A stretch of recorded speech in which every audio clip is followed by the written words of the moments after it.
आउज़ुबिल्लाहिमिनश्शैतानिर्रजीम बिस्मिल्लाहिर्रहमानिर्रहीम। उज़लाती वदी तहरीक या फिर खुश्क गरम मिजाज के बारे में आज हम पढ़ेंगे। इसमें सबसे पहले हम इस वीडियो से जो कुछ सीखेंगे वो पहले नंबर पर है उज़वी ताल्लुक़ कि किस उज़्व का किस उज़्व के साथ ताल्लुक़ होगा इस तहरीक में।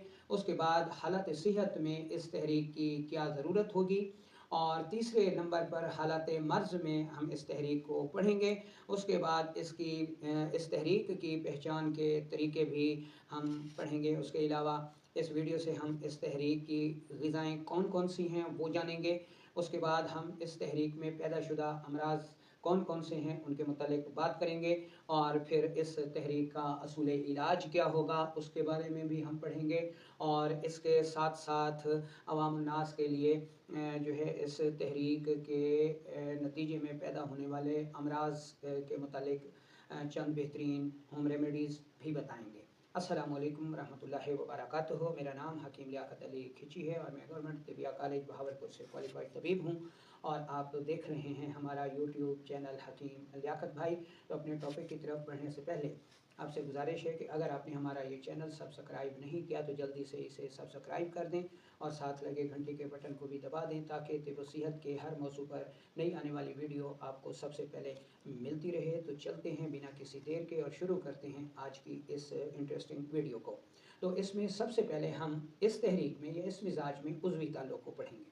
तो इस तहरीक यानी उज़लाती गुद्दी में हमारा जो पहले नंबर पर मुतहरिक उज़्व होगा वो है कल्ब उज़लात, और उसका ताल्लुक़ होगा जिगर के साथ। ठीक है, इसमें जो कल्ब है उसमें तहरीक होगी और जो जिगर है उसमें तस्कीन होगी, लेकिन इसकी मुख्तलिफ़ सूरतें भी हैं, उनके बारे में भी हम पढ़ेंगे। तो इस उज़वी ताल्लुक़ में इस तहरीक में जो मशीनी फ़ेल होगा वो मशीन दिल है जो कि तेज़ होगी। और दूसरा इसका जो ताल्लुक़ है गुदी यानी जिगर का, तो उसका कीमियाई फ़ेल होगा कि इस तहरीक में खून में सफ़रा यानी हरारत की पैदाइश शुरू हो जाती है। कब? हालत सेहत में। हालत मर्ज़ में जो है ये तहरीक इसी उज़लाती गुद्दी में रुक जाती है, जिसकी वजह से दिल में तेज़ी रहती है, दिल सुकड़ जाता है, सोज़िशनाक होता है और कीमियाई तौर पर खून में पूरा सफ़रा पैदा नहीं हो पाता कि वो तहरीक को तब्दील कर सके। अच्छा, अब हम ये पढ़ लेते हैं जी कि हालत सेहत में इस तहरीक की ज़रूरत क्या होगी। तो हालत सेहत में पहले नंबर पर इस तहरीक में उज़लात यानी कल्ब उज़लात के फासिद मादों का अखराज होता है, यानी खिलते सौदा के मेटाबॉलिज्म के नतीजे में बनने वाले फासिद मादों का अखराज होता है उज़लाती गुद्दी तहरीक में। और दूसरे नंबर पर इस तहरीक के नतीजे में तहरीक जो है वो अगले उज़्व में मुंतकिल होती है, यानी क्योंकि पहले तहरीक उज़लात में थी तो उज़लाती गुद्दी की वजह से ये तहरीक अगले उज़्व गुदुद में मुंतकिल होती है। अब तीसरे नंबर पर इसमें हमने हालत सेहत में इस तहरीक को पढ़ लिया। तो अगला जो टॉपिक है वो है जी इस तहरीक की पहचान के तरीके। तो इसमें पहले नंबर पर आती है नब्ज़, कि नब्ज़ से हम इस तहरीक को कैसे पहचानेंगे। तो इस तहरीक में जो नब्ज़ होती है वो बिल्कुल ऊपर मिलती है, 3 से 4 उंगलियों पर ठोकर लगाती है, यानी मुशर्रफ होती है, हरकत में तेज़ होती है और कवाम में पतली होती है। ठीक है, ये इस नब्ज़ की पहचान हो गई। इस नब्ज़ से इस तहरीक की पहचान। दूसरे नंबर पर कारूरा यानी पेशाब आता है। तो इस तहरीक की पहचान में कारूरा जो है वो सुर्ख रंग का होता है और इसकी मिकदार जो है वो थोड़ी होती है, कम होती है, दर्द और जलन नहीं होती। अच्छा, लैब टेस्ट में देखा जाए तो पीएच लेवल जो है वो तेज़ाबी होता है। उसके बाद जो दिल होता है वो सिकुड़ा हुआ होता है, और जिगर जो है वो फूला हुआ होता है, जैसा कि प्रोस्टेट ग्लैंड हो गए या इसमें जो दूसरे ग्लैंड्स होते हैं वो फूले हुए होते हैं। ठीक है, तो इसकी पहचान को भी हमने पढ़ लिया। अब आ जाता है जी कि इस तहरीक की ग़िज़ाएँ कौन सी हैं। ठीक है, तो इस तहरीक की जो ग़िज़ाएँ हैं उनमें किशमिश हो गई, तुर्श अंगूर हो गए, अंजीर हो गई, हंज़ल का मुरब्बा हो गया, अंडा फ्राई हो गया, उसके अलावा चने की दाल हो गई, मसूर की दाल हो गई, अंडे हो गए, टमाटर हो गया, कचनार हो गई। ठीक है, प्याज, लहसुन, और इसके अलावा जो है गोश्त हो गए, पाए इसमें ज़बान, दिल, फेफड़े वगैरह। तो ये जो ग़िज़ाएँ हैं वो इस तहरीक की मख़सूस ग़िज़ाएँ हैं। ठीक है, تو غذاؤں کے پڑھنے کے بعد اب آ جاتا ہے جی اس تحریک میں پیدا شدہ امراض کون کون سے ہیں وہ ہم پڑھ لیتے ہیں۔ تو اس تحریک میں جو ہے خشکی کی زیادتی کی وجہ سے نیند کی کمی ہوتی ہے، مالن خلیہ ہوتا ہے، یعنی اس تحریک کی زیادتی کی وجہ سے لوگ پاگل ہو جاتے ہیں، بواسیر خونی ہوتی ہے، شدید قبض ہوتی ہے، ہارٹ اٹیک اسی تحریک میں ہوتا ہے، دل کا سکیڑ اسی تحریک میں ہوتا ہے، شریانوں کی تنگی اسی تحریک میں ہوتی ہے، السر معدہ اور آنتوں میں جو ہے زخم اسی تحریک میں ہوتے ہیں۔ اس تحریک میں ہی کثرت حیض ہوتا ہے، اور اس تحریک کے غیر طبعی پن کی وجہ سے جو ہے حمل ضائع بھی ہو جاتا ہے، ارق النساء ہوتا ہے، دائیں جانب نکرس جوڑ جو ہے وہ منجمد ہو جاتے ہیں، یہ اس تحریک کے مرض ہیں۔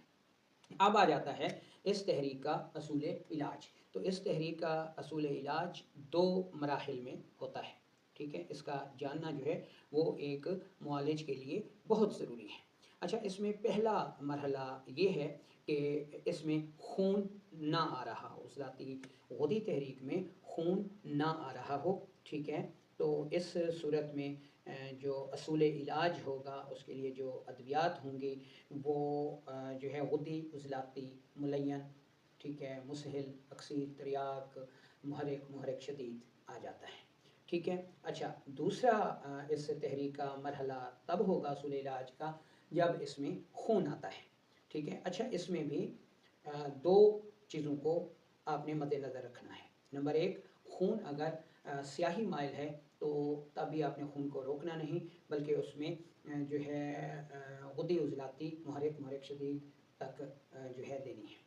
ملین اور مسہل، اکسیر اور تریاک تک بہت کم صورتوں میں آپ نے جانا ہے۔